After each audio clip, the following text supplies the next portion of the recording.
Здравейте, аз съм Гергана Георгиева. Това са моите две кучета Сузи и Сара. Ние живеем в квартал Сесовци в район Кремиковци. Кастрирах Сузи и Сара на 4 години и половина бяха. По принцип бях решила, но нямах тази финансова възможност.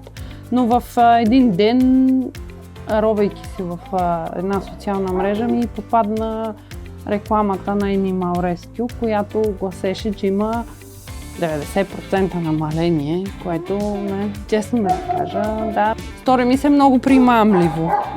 След което реших да звънна и да проверя как стоят нещата. Хората бяха просто супер любезни, с две ръце ги препоръчвам. Всичко е много чисто, много добре.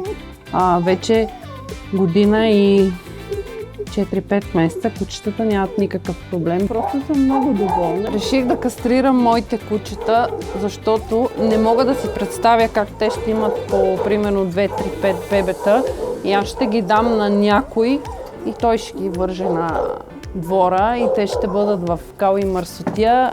При положение, че аз моите кучета си ги гледам вътре и страшно много си ги обичам. Те са част от семейството ми. Сузи, шареното куче, много бързо се възстанови, но Сара идвахме с нея на преглед, защото тя си лижеше раната.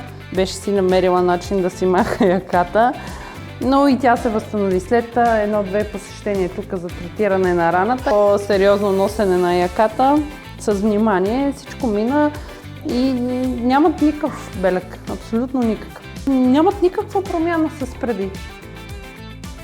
Кучетата се чувстват страхотно. Препоръчвам Animal Rescue на всички живущи в район Кремиковци, защото все още има кампанията с 90% намаление за кастрация на куче. И пак казвам, че тук всичко за мен е на ниво. Хората са много мили, любезни, млади, грижовни. Просто са чудесни.